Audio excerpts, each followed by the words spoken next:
All right, everybody, welcome to another episode of the Dynamic Duo. We have a very special guest with us here today, and I'll let him introduce himself real quick. Hey guys, my name is John Collins. I'm a friend of our good, and gracious host here, Zach. I'm actually a bigger fan of Marvel, but please don't hold that against me.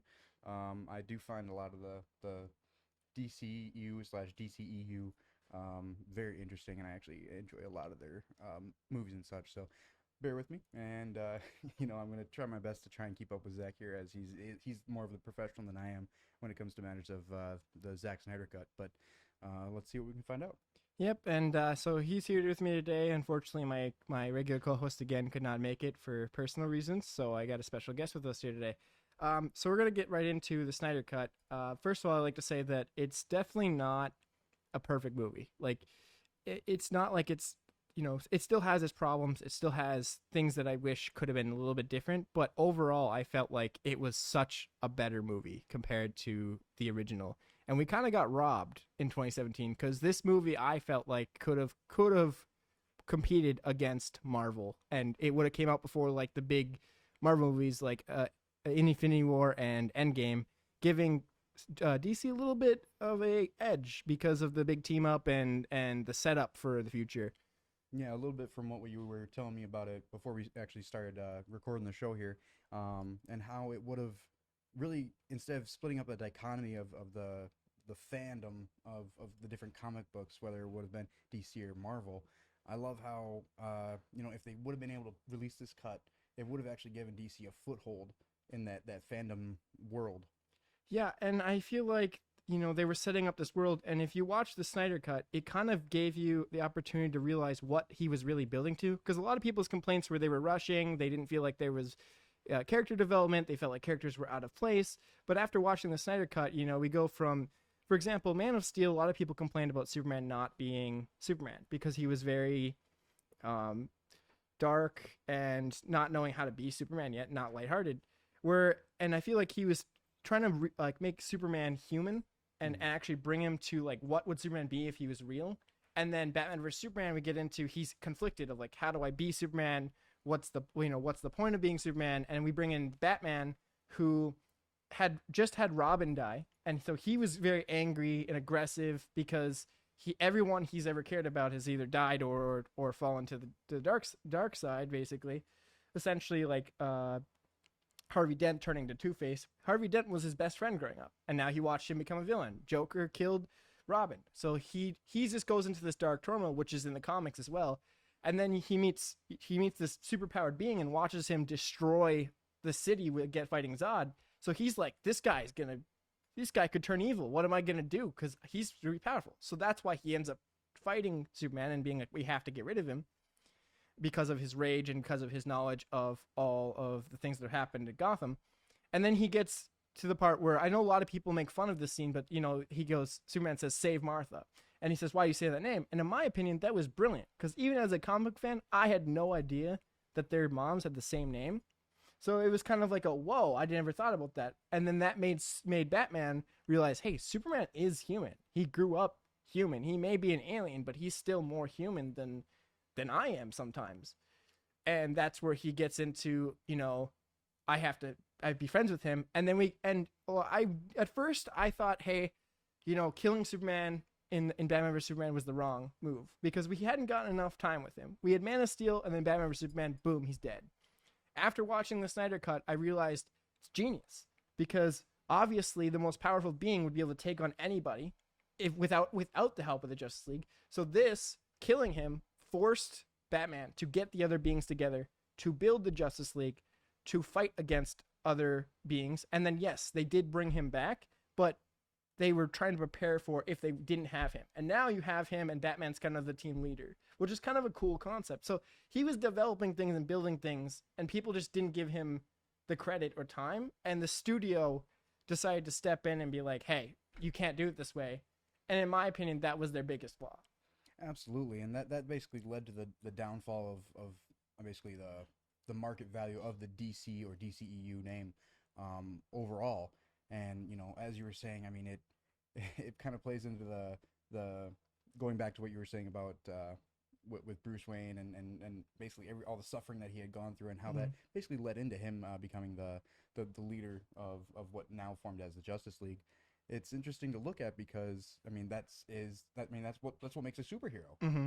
You had some sort of strange abilities plus suffering or some dramatic dark childhood past, and Yep. and you sprinkle in a little bit of hope, and next thing you know, you got a superhero, right? Yeah. Or Yeah. what might become a supervillain. Yeah. Yep. And with that, I mean, uh, we all know that death is never final in any Yep. of these comic slash Yep. fantasy worlds. So you get things like Superman dying, but we know, Yeah. as fans, we know that's not the end. Yeah. So I mean, going off of, I can feel the vibrance, the energy coming off of you when you talk about, how great this Zack Snyder cut is, and how much you appreciate, how great it would have been to have that cut back in 2017, where it actually would gained a foothold in the fandom world. Well, and it's just because I grew up with these characters, and to see these characters come to life, and yes, they have their flaws. There are some aspects of Ben Affleck's Batman that I, didn't care for, but to see it come to life, he reminds me of the Batman animated series with his costume, his fighting style, his characteristics. Henry Cavill plays an amazing Superman, and I actually like his Superman more because that's real. It's not just I'm perfect, and I like that because it's seeing him conflicted, because that's how I feel sometimes. And it's like now that question of what would Superman do actually makes more sense in real life, of how do I balance it just like he does, because he's always in turmoil with that. And Wonder Woman was just perfectly cast and well done, and God bless Aquaman. Gal Gadot. Yeah, well, and Aquaman was awesomely cast, because we finally get to see the best version of him compared to the 70s kind of ruined his character's reputation because they made him really campy. Now we're getting back into Aquaman's a badass, and he's actually pretty cool, and he has more than just I talk to fish. Mm-hmm. And I mean, and then we get into Flash, and in the 2017 Justice League, they tried to make him comic relief. They really heavily tried to push him as comic relief, and it just killed the vibe for me. I was already on the fence with Ezra Miller because I do like Grant Gustin as well, but I respect that they're trying to cast someone else, because I think it's actually genius that they're keeping their shows and movies separate, because you can have both. So when you're not watching the movies, you can watch the shows, and Grant Gustin can focus on the shows, because if he got into the movies, He'd be distracted. He'd be distracted. They wouldn't have enough time to get into the shows, and certain characters wouldn't be able to come to the show because they'd have to focus on, we want this character in the movie. Absolutely. And so it was, this Flash when it first came out just did nothing for me. I absolutely hated him. I do like how you had brought up the fact about Jason Momoa, and how he had the longest time, Aquaman had the reputation among all fans about how he was just a guy who talks to fish. Cool. Yeah. Oh, you can swim really fast in water. Great. Cool. Yeah. But now you get Jason Momoa, who got his big star up and coming with Game of Thrones. Yep. Yeah, and it just showed how not just strong physically, but like in the guttural tones of his voice, and just Yep. how he talks, how he acts, how he portrays himself, and he puts every bit of that emotion and skill into how he portrays himself as Aquaman in his new role, which is fantastic. Yeah. And then, like how you were saying with with the new Flash, I mean, I too am more of a fan of the CW Flash. Yeah. I actually love it. It's a little dramatized, but Yeah. that set aside, I mean, it's a nice change to the DC world, because the whole Yeah. roaming joke is that DC is the darker of the two Yeah. universes. However, Which, if you look at the comics and a lot of the cartoons, is very true. So I mean, that's kind of been their style, and I think that would have been a cool aspect to see with competing against Marvel, because having the dark and having the light, you can choose both, or you can have both. You can go to Marvel to watch the more lighthearted stuff and still enjoy it and enjoy their story, and then you can go watch DC if you want the darker stuff, and you can enjoy both. And I also felt like, to me, the reason I really gravitate towards these movies as well is they put a lot of comic book references and a lot of like comic book things in here. So if you've read comic books, you get a lot out of it, whereas Marvel doesn't do that as much, or when they do, it's very snippets, and then they change and alter things. And you know how I am about that, and how very opinionated I get about that. And don't get me wrong, I like Marvel. I do. And I've been enjoying Falcon and Winter Soldier, which we'll get into next week. But I just like in Batman vs Superman, there's references to like Riddler. There's references, like I said, to Joker killing Robin. And because I've read those comic books, I know where Batman's at in the timeline. And I also think that also helps because we don't need an origin story for Batman anymore. How many times do we have to watch his parents die? How many times do we have to watch him go train and become Batman? This was the first time we just jumped in. Hey, Batman's here. And I liked that. I liked that we could just jump in to this and just go. And when the first Justice League came out, I tried defending it, and then and everybody kept denying the Snyder Cut was even a thing. Studio said it didn't exist. 5 years fans fought for this. 5 years. Hashtag Snyder Cut. Hashtag Snyder Cut. Release the Snyder Cut. Raised money and donated to charities.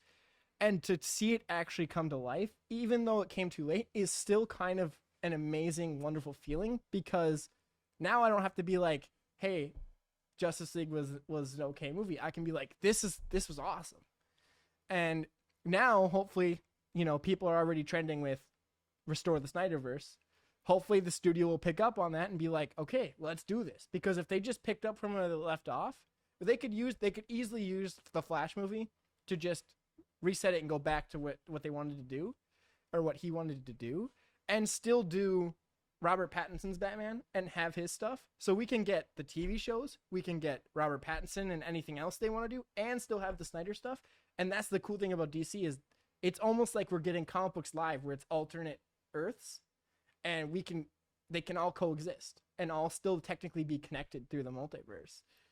Well, and what's beautiful about that is not only are you making these connections as a fan, seeing this as the audience, but it also portrays what you expect to see if you were actually living in that universe, because as we've learned in the CW Flash and many other forms of the DC universe or entertainment, they prove the existence of all these other worlds and all these other universes or multiverse theory and such. So being able to experience that not just as an audience member, but as like a third person in the movie or TV show itself, it's great. Yeah, and so I also think that this showed that 3 hours can be done, or 4 hours. Yeah, 4 hours. 4 hours can be done, and it can be done well. And I think that more movies should gravitate maybe doing that sometimes, because I read a lot of comments where people are like, oh, of course it's going to be good, it's got 4 hours. Well, it takes a really good director to make a 4-hour movie watchable. Because if it's not done right, you will get bored and you will not want to watch. Amen to that. And I kept my engaged. There was like I said, there was a few scenes I was like, this doesn't need to be in here. But I didn't feel like, hey, I don't want to watch more. I was like, I want to see more. And I think when you make a 4-hour movie, you can do so much more, pack so much more into it, discuss so much more backstory. Whereas you limit yourself to 2 hours and you have to cut a bunch of stuff. I mean, you look at like The Amazing Spider-Man. They had to cut so much out of that, and some of those scenes, even Andrew Garfield said, they would have helped the movie because they were backstory and they were character development. And this shows that if you don't do that and you allow a director to do his vision, and he does it well, you're gonna get a good quality film. Especially a time-proved director such as Zack Snyder, who has proven his mettle 10 times over. Well, and it's the second time that they messed with his film in the DC stuff, and then he released the director's cut, and it's like, wow, this was so much better. So at what point will the studio actually realize, this is a guy we need to listen to? Yeah. And everyone who's worked with him loves him. You listen to any of the interviews with any of the actors, and they're like, yeah, Zach and his wife are amazing. Like, we love working with him. He knows his stuff. And anyone who says, oh, he doesn't know his stuff because he changes attributes of the characters, there are many different versions of the characters that he's adapting from. So, like I said, Batman is more gritty. And I actually like that, people always say, well, Batman killed in these films. Okay, go back to The Dark Knight. He killed a bunch of people. He threw people off buildings. And yeah, maybe he saved them with a rope. But you can't tell me that they're not going to bleed out, or their blood's not going to rush to their head and they're going to die. Michael Keaton's Batman killed. Just because they didn't show the blood doesn't mean that there weren't deaths off screen. Exactly. Yeah. And whereas this is just showing... And Dark Knight was a hit. Yeah. And, Ben Affleck has to be more brutal. because that's just his Batman. And also the thing that really, really kind of upset me is we get a glimpse of Deathstroke more again.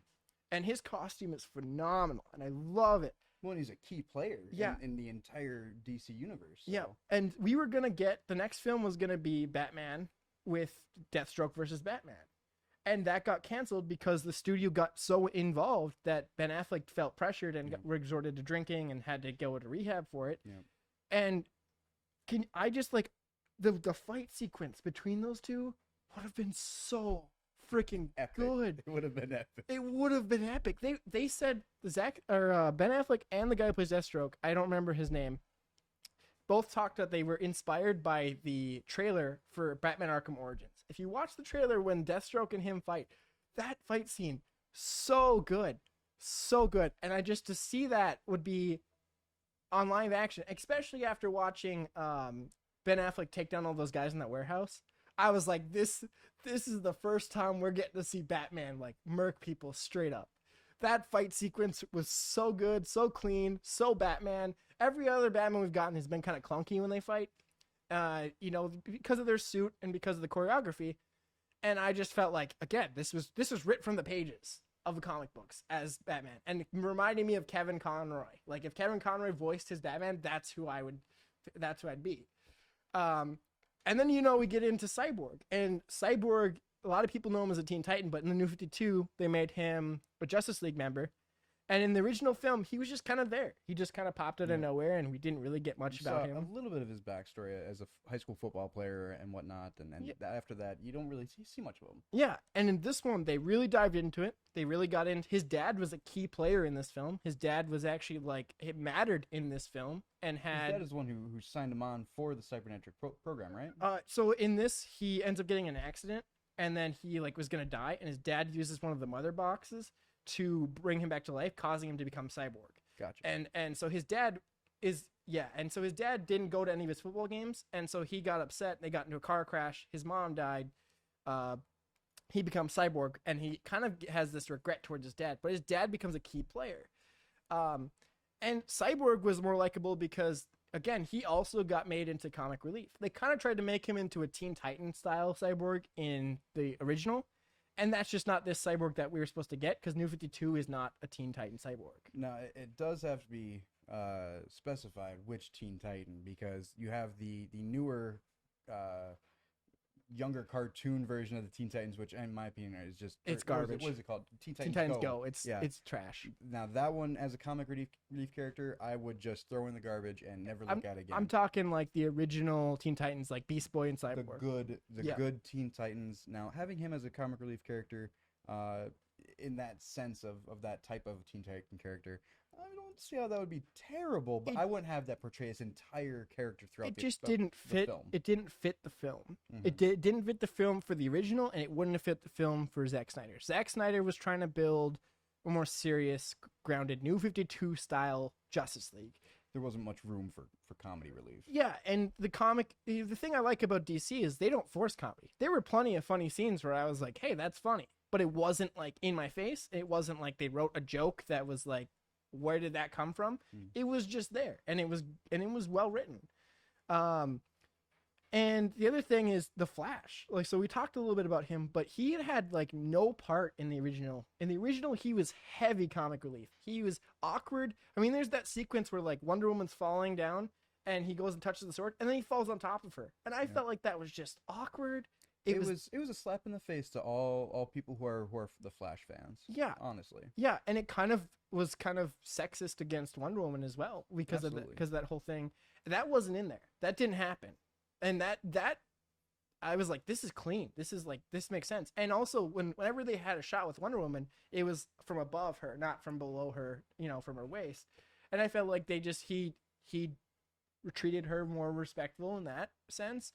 And the Flash started having more importance because, like I said at the end, everybody basically dies, and he's the only one left, and he vibrates and lets the explosion go through him, phase shifting, which was a really cool thing to see, because it's like, oh my god, we get to see him phase shift.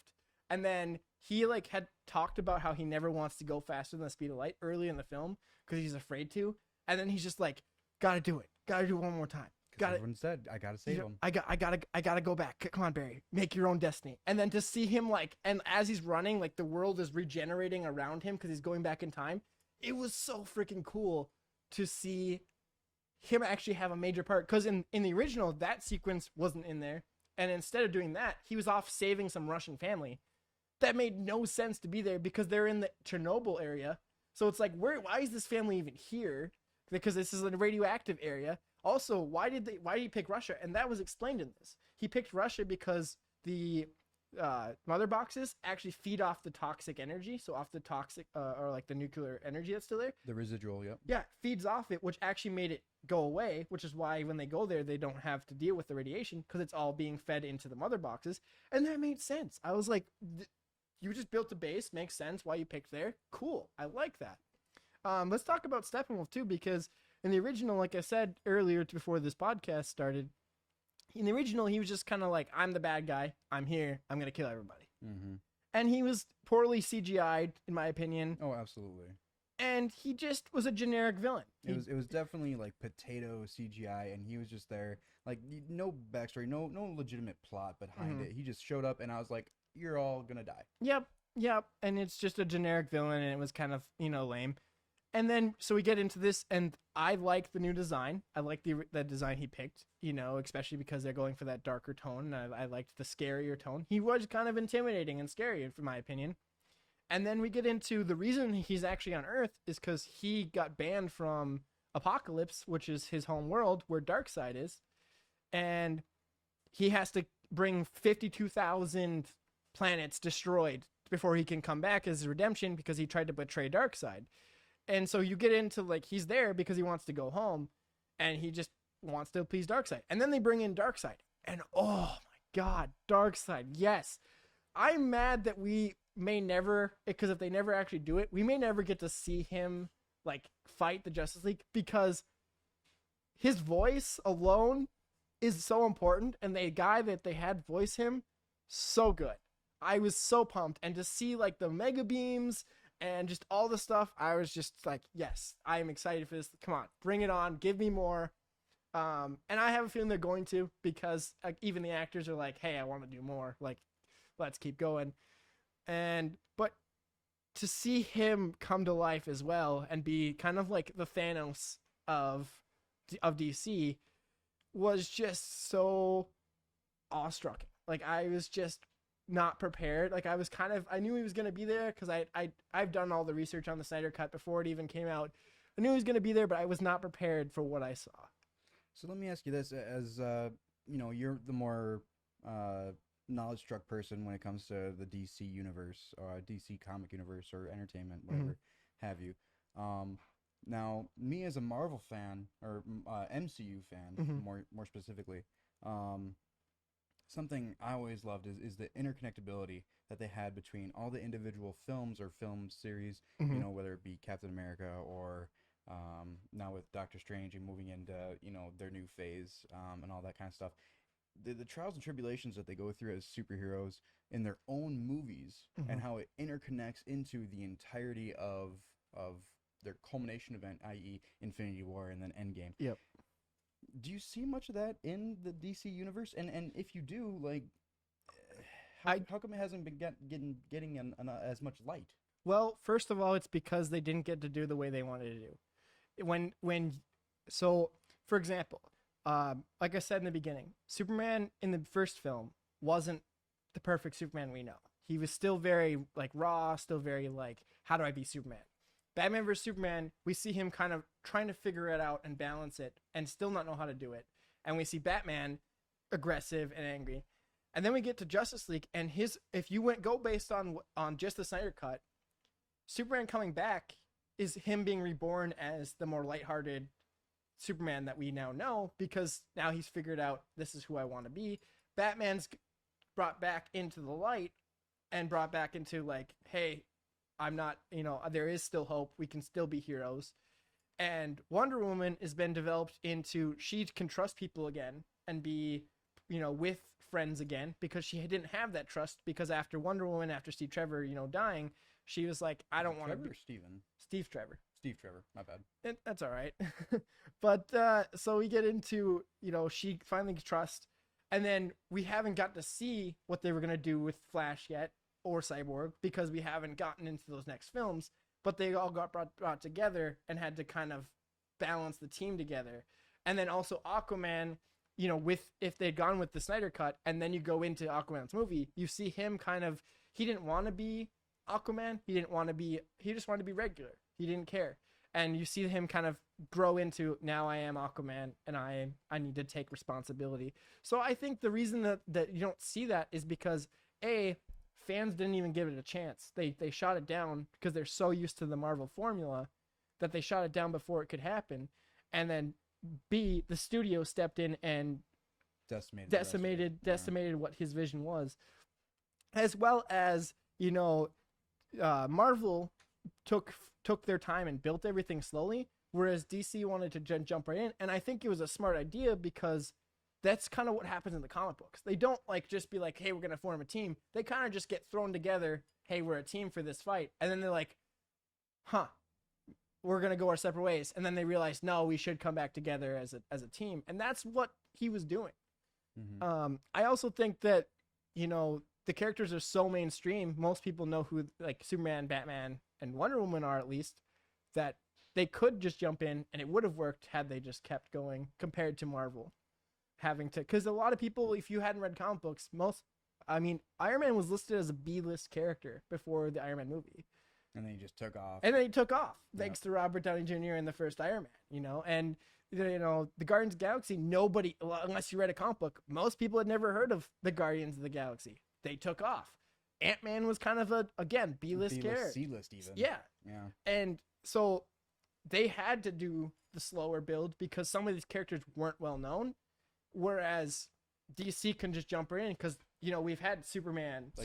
Like you've said with the whole Batman thing, they don't even need to go into his origin story anymore because it's been hit over so many times over again. Everyone knows who Batman is. Yeah. Everyone knows who Superman is.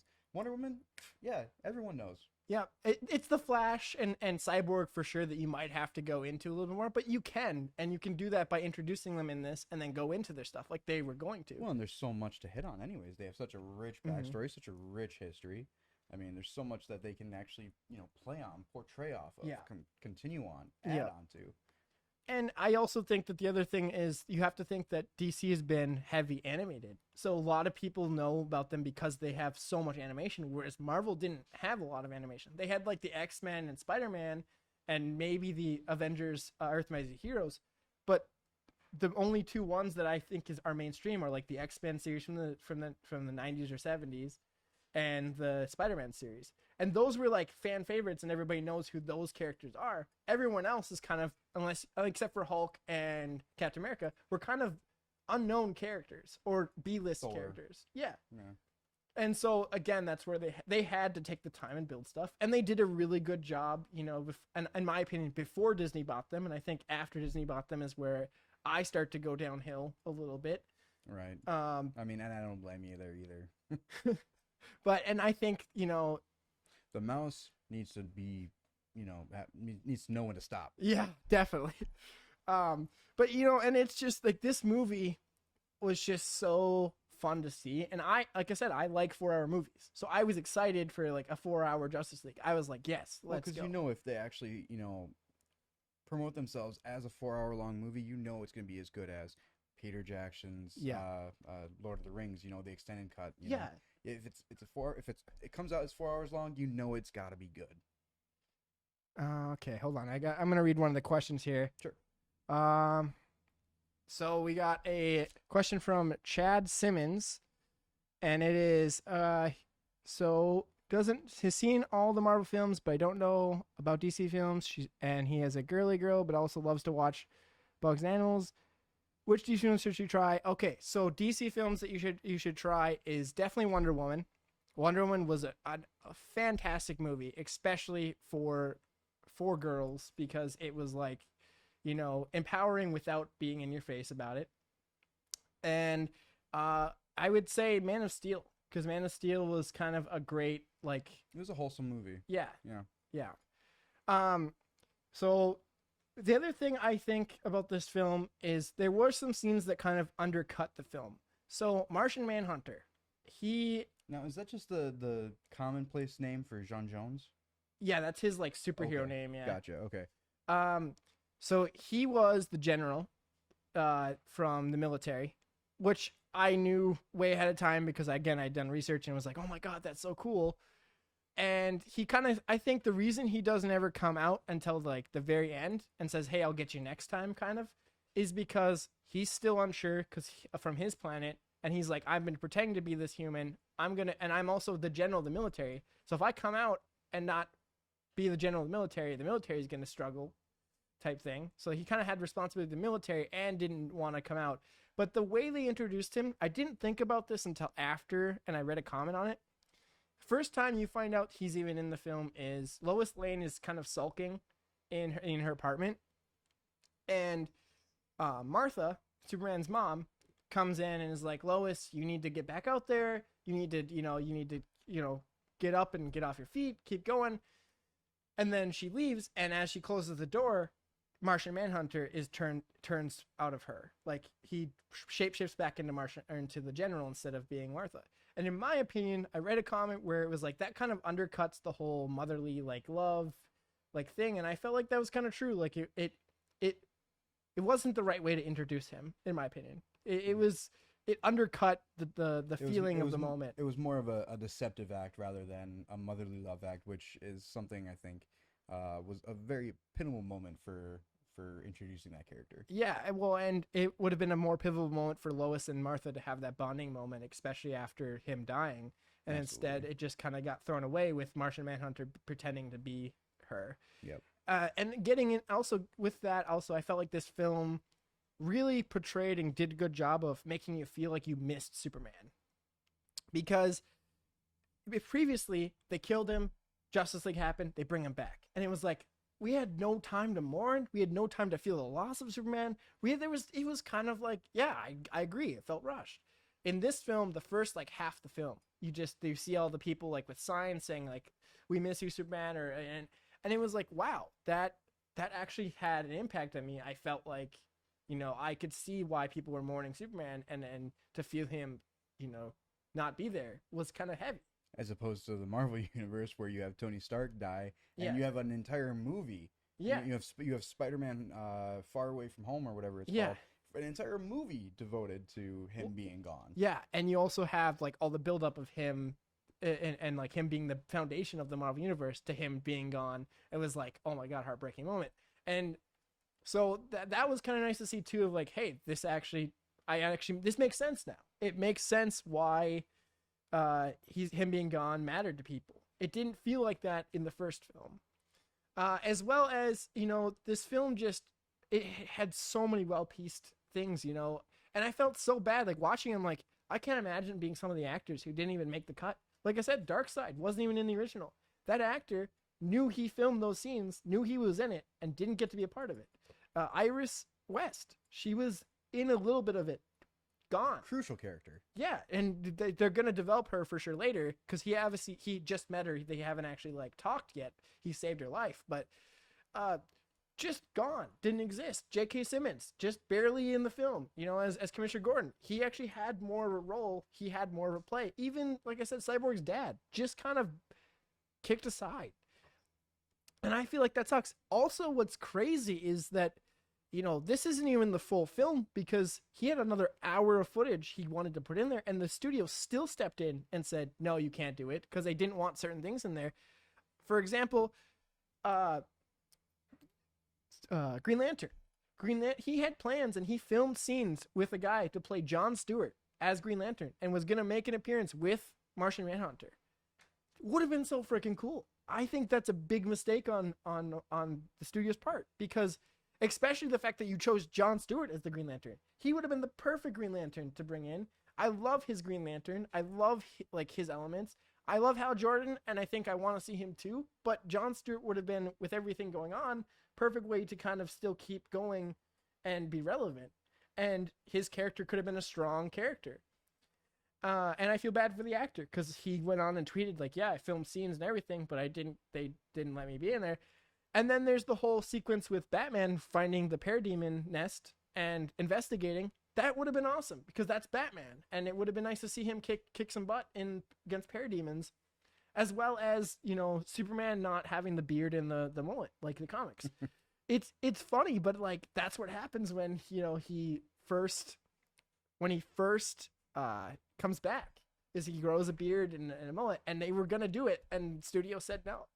And I'm just like, come on. So I think what I'm getting off of you is and not just you, but actually hundreds of different fans that I've heard from in various different chat groups or fan groups or reactions to the film that I watched before we're actually coming in over to this this little TED talk that we're having here. Is that the studio needs to get their nose out of the business and quit worrying about because they're ruining the production value. Yeah, and when they ruin the production value, they're only ruining their own income. Yeah, and they just need to let him do his thing. I mean, we could have a really cool DC things happen. It's just they're holding them back. And I think it's because they're trying so hard. They're like, we want to compete with Marvel, that it's like, stop competing with Marvel, do your own thing, let them build this universe, and let's see where it goes. And yes, it's dark, but I think that's cool because if you read any of the comic books or watching the cartoons, they had a lot of really mature themes. They talked about real issues. They dealt with real things compared to Marvel. Didn't do that as much, except for like X-Men did, because that was built for that. But DC like talked about like drug abuse in the comic books. They talked about death a lot. They talked about all different things. And if the studio would stop kicking themselves in the ass and just let the directors do it, I think we could see a comeback for DC, especially if they let Zack Snyder continue from here. Well, and God willing too. I mean, you have people who are involved in the process, like Zack Snyder, or like the countless actors involved, who are not just willing, but are driven and passionate about bringing this entire universe into the light and showing everyone how grand it could actually be. And you get nothing but pushback from Warner Brothers on how to. I don't know if I'm allowed to say that, but Warner Brothers, Warner Brothers screwing everything up basically for everyone else, and it's ruining their own profits in the end, and it's ruining the dreams of all the DC fans. It really is, especially because we get to see a lot of this Marvel stuff be fleshed out and come to life, and DC just we keep getting reboots, we keep getting new things, and you keep getting and I want something like, especially because. Like I said, the Dark Knight trilogy, great film, great series. It wasn't Batman. It was like what if Batman were real life type thing and like not comic book accurate. This was like the comic books are coming to life. And I'm so excited for that stuff because you know how much I love DC. I mean, everyone can tell by the shirt I'm wearing, the posters I'm wearing. You guys haven't even seen half the stuff I have for DC or really understand how much I really talk about this stuff. I've annoyed people tooth and nail growing up talking about this stuff. I mean, he's worked with me, and we'd have conversations in our car rides to where we were going for like an hour about this stuff. And like he said, I'm more dived into it, so I would kind of teach him a little bit, and he would teach me about Marvel stuff that I didn't know, and it's really fun to do. And I just think that it's sad that we don't get to see it come to life in movie form. And like I said, especially like the choreography for the fight sequences are awesome. The suits are awesome. The cast generally is awesome.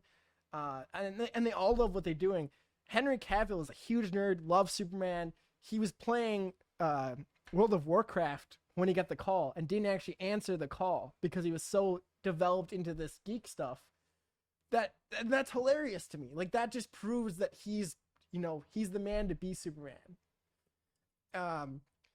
And I think it's just really sad to see it happen this way, and that they have to keep releasing, they keep having to release a director's cut. They keep having to be like, oh yeah, well here's this version of it, instead of just releasing it as is.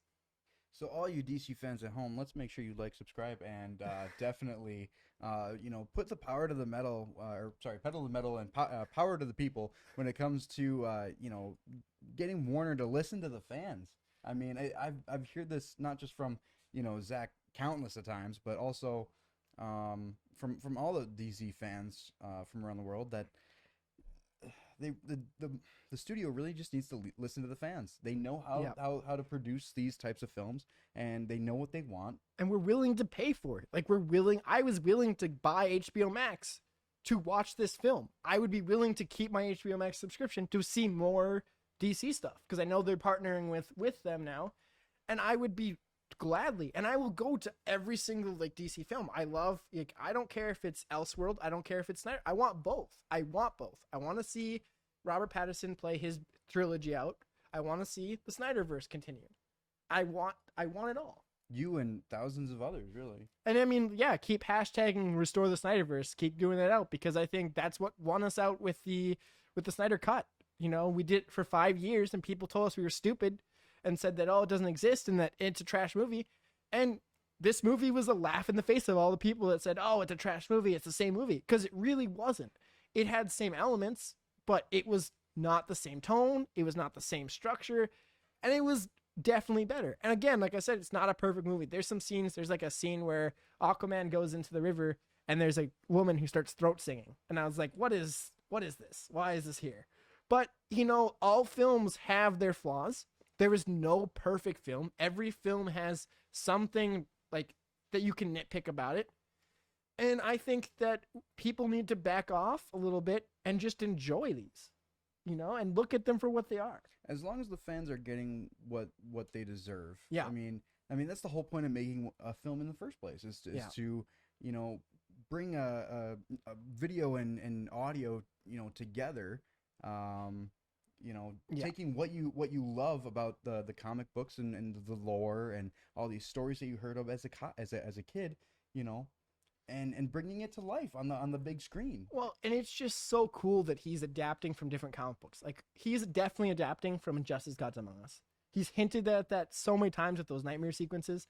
And I love that storyline. I think it's so cool, and there's so many different things they can do with it. And to see, where they're going and how they're connecting everything. For example, in Batman vs Superman, Batman has that sequence where he like passes out and then the Flash appears and is like, Lois is the key. With the Snyder Cut, you see the sequence of like in the future where the Flash has got the suit that he went back in time with. So they do connect everything. It's just, matter of when do they get to actually reveal it. And I think, the darker tones of the film, I think that's also a genius play because I think that in the world today, we're so caught up in being happy sometimes and being about you can't be sad, can't be mad. You have to we want to escape with happy films that we're actually depressing ourselves because we're not acknowledging some of those things. And so when you get the darker films, you sometimes acknowledge reality a little bit and grow from it. And I like that.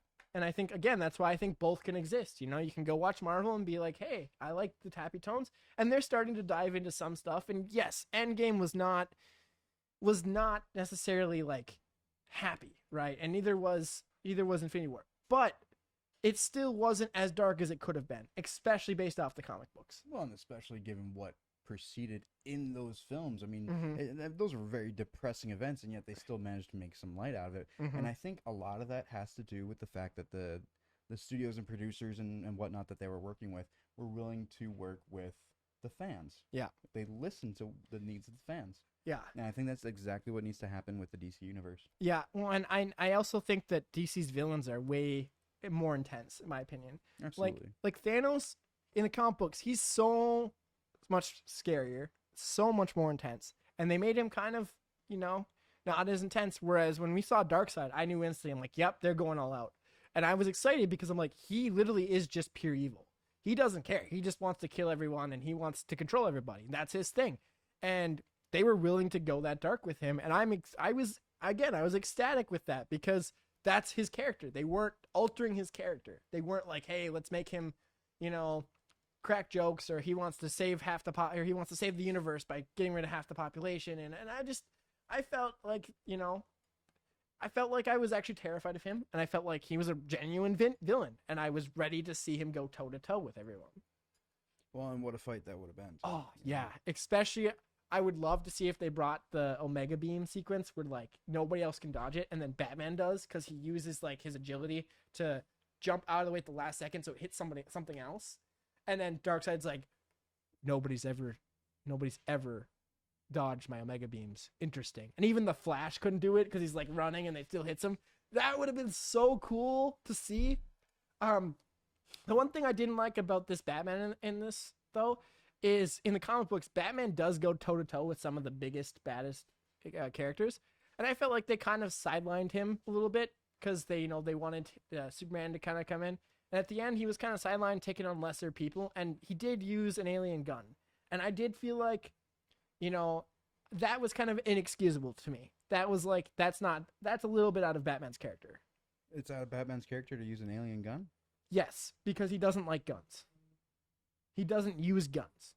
All right. Him killing aliens, that's not out of his character because again, they're aliens, and it's different. But him using the gun was a little bit just like, all right, it's not so far out of character, but it's a little, Batman doesn't use guns. Why is this here? I mean, I feel like Batman probably wouldn't have used guns against, a standard foe. Yeah.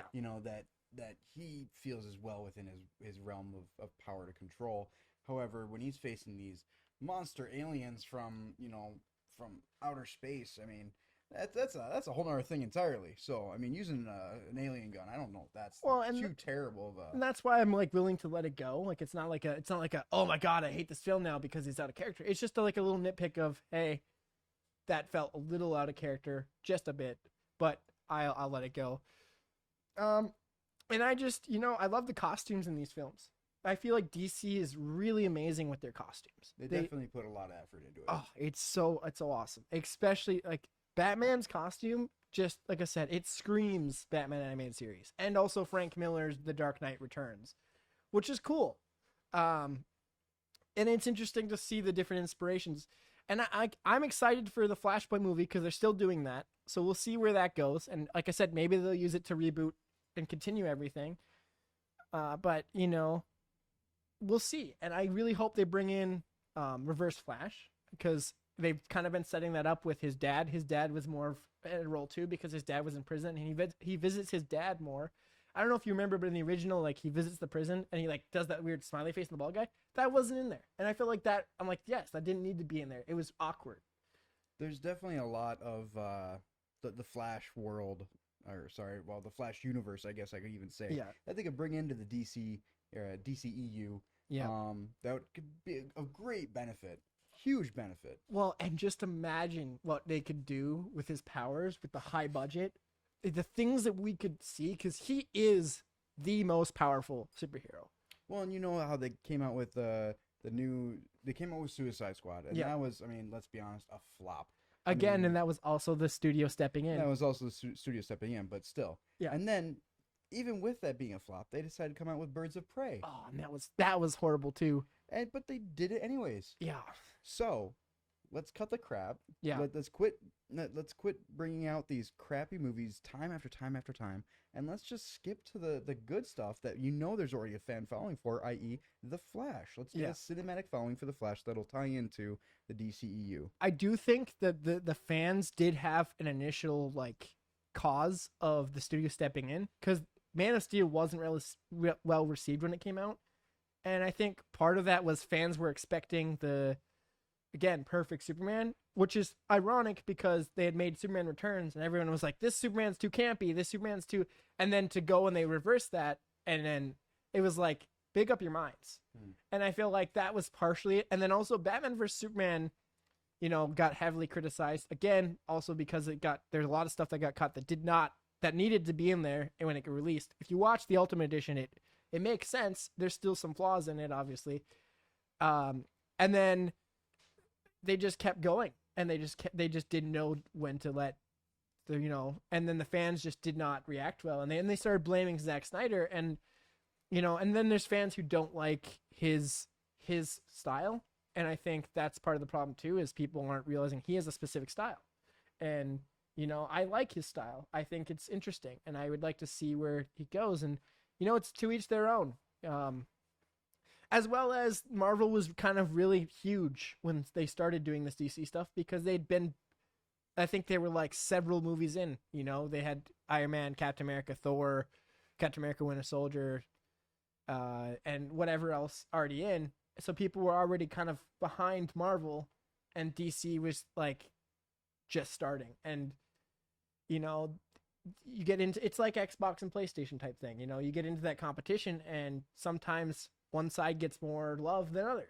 When I heard you say it earlier, and I think I would like to reiterate it, where you said, let's forget about the competition. Let's forget about trying to match ourselves with, you know, Marvel, and let's just focus on making the best thing that we can make. Yep. And that couldn't ring more true. Let's be honest. That could not ring more true. Yeah, especially with DC, because like if you compare, if they could, whoever runs their animated stuff, if they could somehow be in charge, they would go so far with their live action. Well, because you know that the studio, I mean, the studio is just out to make a profit. They are not actual fans. You can tell they're not not fans because they're making all these changes that fans would not make. Well, and you know, going back to Suicide Squad, he has a director's cut as well, and he said, and his cut, the villain was not Enchantress. Oh, thank God! It was not Enchantress. There was a whole. It was Joker. Joker was going to be the main villain, and he had phenomenal. He was going to have way more sequences, and they said they filmed enough for him to almost have his own movie. And then you have like a little bit of the dramatic effects between Joker and Harley Quinn. Harley Quinn, yeah. And I felt like we didn't get enough of him to really judge him. Obviously, he was a little awkward as Joker, but we didn't get enough of him to really judge him. And to see him in the Snyder Cut, it was like, yeah, I could get behind this if we got actually more. Just the little interaction with him and Batman was like, yeah, they're foils. That's their relationship. Where do you find these director's cuts for things like Suicide Squad? So they have never released it, and it's one of the things that the director is now coming out since Zack Snyder got out. He's saying, guys, let's do it. Like, I want to do it too, but the studio's still saying no. So now everybody's hashtag whatever his name is for the Suicide Squad. HBO Max is where you find the Snyder Cut right now, and a lot of DC films are going to be coming over to HBO Max. So that's kind of where everything is going to be going. Anything DC will be switching over to that eventually over time. So if you don't already have an HBO Max account, go ahead and subscribe for one of those right away, because a lot of good things coming. We've already had a lot of Marvel pushed out over the years, and now I think it's DC's turn at the bat. So and so the next step for them is the Flash movie, the Black Adam movie. We're getting a Green Lantern series on HBO Max. How does Ryan Reynolds feel about that? You know, he was good for what they were trying to do, but he was not Hal Jordan. He was Deadpool. He's always going to be Deadpool. He is a very Deadpool guy. And you know, Hal Jordan is a little more serious. He's cocky, but he's still serious. And Ryan Reynolds didn't portray that. He portrayed the goofy, and you know, he did a good job, but that was also, you know, that was partially the script wasn't done when he signed on, and CGI was just garbage for that movie. And they CGI'd the suit. Who CGI's the whole suit? That's fair. So, you know, unless you're freaking Hulk, you don't CGI. If you could build them a suit, you build them a suit. And so I feel bad for him because he gets so much flack, you know, for that. But that was not his fault. He gives himself flack for it as well. I mean, I you know. saw it at the end of the second Deadpool movie where he goes back in time and he kills himself. Ryan Reynolds for animating. You're welcome, Canada. You're welcome, Canada. Yeah. But you know, let's be honest. I mean, well, I don't know about let's, but I will be honest here, and I will tell you, I did not mind him in Green Lantern. I mean, I was just okay. Let me put it this way: I was just happy to see a cinematic Green Lantern. So I didn't hate it. I just felt like they underdid the CGI. Like Green Lantern can do anything with the ring, and they just didn't they didn't wow me. They didn't wow me with it. And then, like I said, he wasn't really a Hal Jordan, and that's the biggest thing. Is you know how I am about comic books and stickler how I am about things, and Hal Jordan's characteristics mattered to me. Absolutely. And he did not portray those, and that's not his fault. That's Hal Jordan's not a selfish guy. No, he's just really cocky and you know, look at me and arrogant. He's not selfish, and he's not like a comic relief. So, do you foresee in the future, possibly, from whatever research you've been doing, do you foresee like a Green Lantern appearance in the DCEU?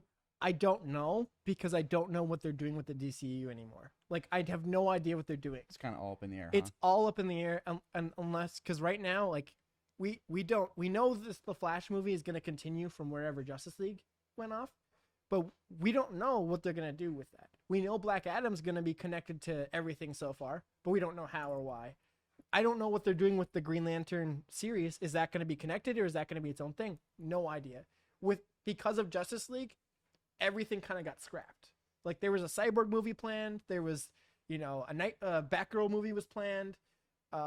Batman and Deathstroke, like I said, all of it just gone. So I have no idea what they're gonna do.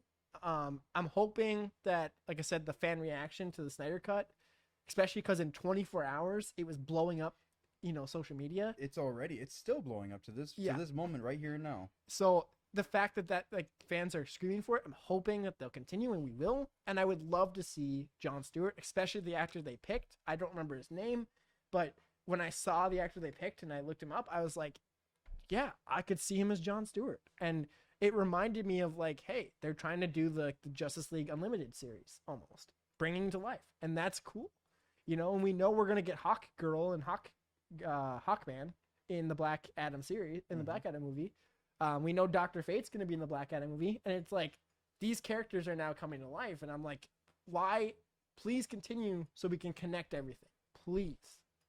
So this one's probably a little bit off topic. It's not so much Zack Snyder or his cut for Justice League, oriented. Mm-hmm. But let me ask you this: what did you think about Legends of Tomorrow? I felt like Legends of Tomorrow was good, but it got really too fast into drama. And that's my biggest complaint with the CW stuff is they get way heavily into the drama side of it and not into the superhero side of it anymore. And also they kind of get away from characteristics of certain superheroes. Like Flash, they're only now, I guess I saw like a trailer for it. They're only now getting into his like super intelligence. Mm. And he was always super intelligent. And he was always able to do things on his own. And they've been so focused on this team that he's kind of been held back, in my opinion, as the Flash. And that frustrates me. Well, and even in the animated series that you saw in the, early 2000s or whatnot, or the mid 2000s, even in that animated series, he was more of just a comedic relief than anything, even though he really is one of the smartest people on Earth 1. Yep. Well, and like I said, he's the most powerful superhero. And people don't realize that because they're like, oh, Superman. It's like, well, is it him or is it John Jones? No, it's him. Yeah, it's him because you think about if he were to run at his full potential, which he's never reached, and punch Superman in the face, they theorized that like the Earth would crack in half and Superman's face would implode. I thought they theorized that it would be like the second Big Bang. Yeah, exactly. Yeah. That too. So it's like he can. And yes, Superman can kind of keep up with him, but he's always been kind of holding back. And they did a comic book that where Superman's like, oh, I can keep up with you. And he's like, I've been holding back. And then he just takes off, right? He can literally just freeze everybody and take everybody out without everyone realizing. Like even Martian Manhunter, if he wanted to. And that's why he's the most powerful. And then he can throw lightning. He can run through time. He can, and it's just endless. Like I could do a whole hour episode of this series on just the Flash and his powers. All right, so for you folks at home, if you ever want superpowers, don't go get bitten by some spider or go into a vat of poison, whatever the heck it is. No, find yourself the nearest hadron collider or dark matter collider and get struck by lightning. Yeah, you will be the most powerful being in the universe. Well, because you also have to think about he can learn everything really fast too. He can literally like learn anything he wanted to, and that. Yep. And it's like, that's insane. Like.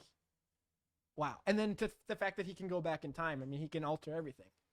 Which is why, I mean, so these little tidbits that we're putting in right here and now, I mean, that is why I fell in love with the CW show. Mm-hmm. I mean, yeah, it's a little more dramatized and whatever, wishy-washy type stuff.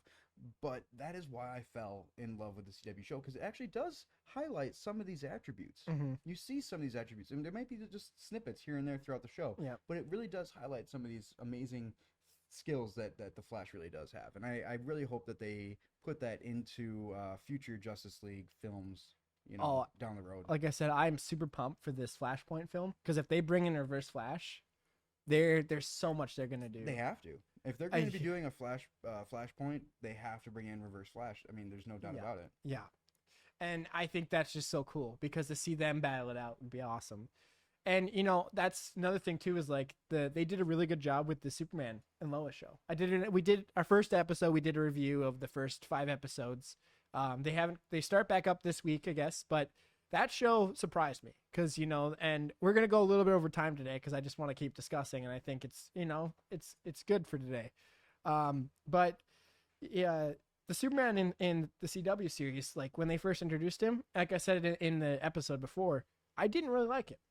They held him back because of Supergirl. Sure. And that's where I agree with you that the CW is awesome about, when they get into individual characters, they really do give you snippets of that character, and it's awesome. And I was telling my buddy, my co-host, when we first talked about it, imagine what they could do if they took the big budget films and made them into TV series instead. Right. And right. that, because like that's what DC's good at, is like episodic stuff. And especially like, I know they'll never do it, but I was telling my buddy before, Batman as an episodic series would be so fantastic. Absolutely. Yeah, absolutely. And I think, I would love to see like a Ben Affleck style Batman like that. Well, and they've already, dabbled with the Gotham City type worlds in different miniseries or I guess the Gotham TV series. The Gotham TV series. And that series it was good at the first 2 seasons, but then they just dove into characters that shouldn't have existed, and I just couldn't get behind it. Yeah. No, and I think that, like I said, this movie really showed that DC can compete if they just do what they're good at. Well, and as long as they don't get too much flack from the studio. Yeah. And I think if fans are willing to watch them, I mean, why not keep going? I think it's dumb that the studio is saying they aren't going to. Think of how much money they can, it's like... Well, and that's the downside, is that there's so many ifs, and, if I was in a position of power at the studio, I don't know if I would have seen things the way that I see things right now. Yeah. It's merely the fact that I'm a fan or a friend of a super fan like you. Yeah. That I see things the way that I do. So. Yeah, and it's like I said, it's just frustrating because, everyone else gets to kind of see their characters come to life, and these are characters that have really, really been important to me and inspired me and helped me through a lot of things. You and thousands of others. Yeah, and to see them get treated this way just kind of is disappointing and heartbreaking. Yeah. Yeah. But no, and especially because I know that they can do it based on what I've seen. Like Wonder Woman was so phenomenal. The Gal Gadot, love her to death. Oh, she's perfect great, Superman or Wonder Woman. Oh man, Superman, Wonder Woman together forever. Yeah. The comic book series. Let's do it. Let's get them together, guys. And I really liked that the Snyder Cut also touched on, like, in the original, Superman kind of just came back to life and was just perfect, whereas it was like he had you could see the realization of him as he came back, and it wasn't just like, boom, Superman's back. It wasn't just, oh hey, I dusted back to life like Marvel. It was like an actual, oh hey, this is a realization. This is something to get used to. Yeah. And I liked the black suit. I really did. I enjoyed it. And I was like, I'm sad. I'm really surprised they didn't keep that in there. Like, it was kind of frustrating if they're like, hey, let's just reverse everything he wanted to do. And obviously, hindsight is 2020 as well. We don't know if he'd released this film back then, if it would have been as good as it is now, because he's had more time to finish it and had 5 years to think about it. So there is that factor too of like, it could have came out just as bad had he released it back then. But I would like to see them at least try to just release it first instead of having to do this, oh, we got director's cut now, and oh, we're gonna 5 years later, yay. And it's like, it's a huge process, and it just costs more money than it's worth. Yeah. And and I really do want to see these characters more. I do. I love these characters. I've grown up with these characters. They're very important to me. And I know there are many people out there like me who want to see more Batman and more Superman. And also like let's get into characters that we haven't seen. Like you said, let's get into Flash. Come on, give us it already. Give us a cinematic, yeah. And so it's exciting that next year, unfortunately, you have to wait till next year, which is sad because everything keeps getting pushed back to next year. But it's exciting to know that we're still going to get some of those. And I kind of, after watching the Snyder Cut, I actually do want to see what they're going to do with Ezra Miller. Absolutely. When first watching the first time, I was like, this Flash is just, I hated it. Yeah, no, I hated it as well. However, when he made an appearance in the CW Flash TV series, Yes. During Crisis on Earth, Yes. or was it Crisis on Earth X at the time? Yeah. Yes.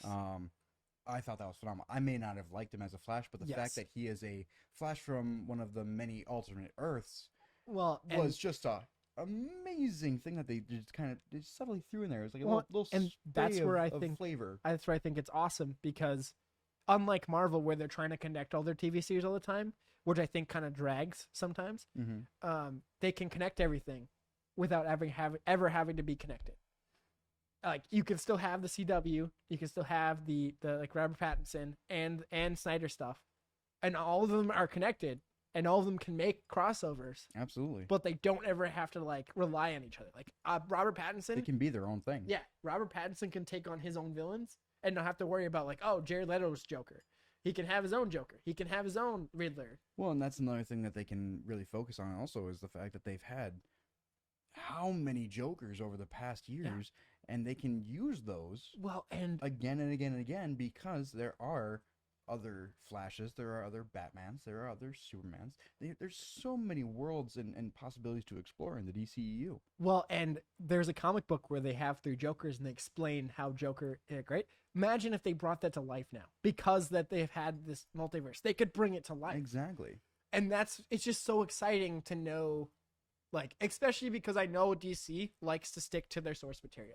They really do. They like to go for their comic book fans. They aren't about mainstream. As long as they're not being strong-armed by the cinema or Yeah. by the studio. Yeah. Whereas, like I said, Marvel's more about the mainstream people, and I feel like that's where I personally lack some of the drive to want to see some of the things that they do because of that. And so that's why I'm like super excited of like, oh man, I know that they could bring this in. I know they could go into this, especially because Joker, right? He's so dark. He's so dark. The original Joker was way worse than Heath Ledger. He was scary. Despite all the smiles, he is very dark. But so yeah, like we can go that dark. They're not afraid to, and that is freaking awesome. Well, and if so, raise the rating. It's not that hard. Yeah, and I'm okay with rated R. I mean, little kids don't have to see every superhero movie. They No. don't. I really, it doesn't always have to be for the kids. Well, and the sad part about today's society is that it's actually the reducing in rating or the rising in rating isn't even for the kids. Yeah. It's for all these, offended people that are Well, full-grown yeah. adults, but, whatever. Well, and the other thing I think is, DC, the people who grew up with the animated series and the cartoons are now coming to the live action. And so it's like, you can make it for them instead of for the kids already. Like, And you'll still make a profit. yes, you'll make a huge profit. And that's proven just by, like, the Snyder Cut. And it's what they want to see. Yeah. And I just, there's so much more we could go into, and I could talk about this like all night long. But I think we'll kind of wrap it up here, and and if you haven't seen it, I definitely recommend watching it, and judge it for yourself. Don't listen to the people who are hating on it, because most of them have either not seen it or they're diehard Marvel fans and they just won't give DC a chance. And and that's just a shame because, like I said, you can have both. Stop worrying about one or the other and form your own opinion. Have a friend like me who is a diehard Marvel fan. However, also grew up with DC and, has a friend like Zach who will, explain some of the finer tuned things, Yeah, and I think, it's also cool to kind of compare the two in a healthy way. Absolutely. And I think that's another big thing people should do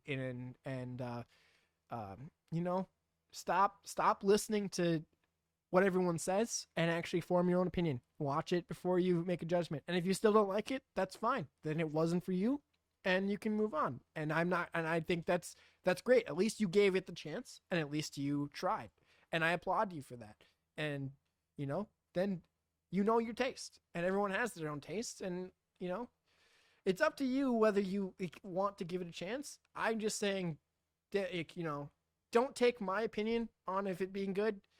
Go form your own opinions, because I obviously am a diehard DC fan, so I'm going to like aspects of it that other people aren't going to. So, like I said, there's my dad used to listen to this talk show host, and he'd always say, don't believe me, do your own research. Same thing applies here. You can listen to my opinion all you want. Doesn't mean that I'm right. Doesn't mean that you're right. It's just a matter of what do you like, and go for that. Yeah, absolutely. That's very beautifully said. Absolutely. Don't forget hashtag Snyder Cut, and let's put some petitions forward, and let's try and get the studio to hear to some of you guys fans.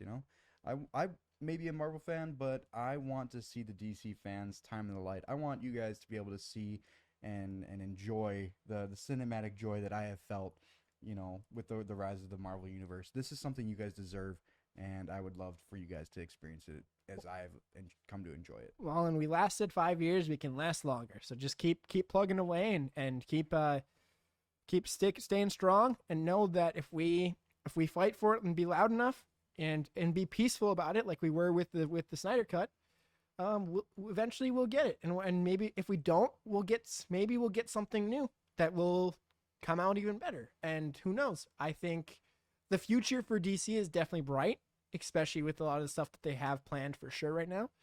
And I'm gonna keep watching them and loving it all the way. So we'll see what happens. All right, bless. And so with that, I'll bid everyone a good night, and thank you for listening. And like I said, go check it out, and stay strong, comic book fans. Have fun, guys.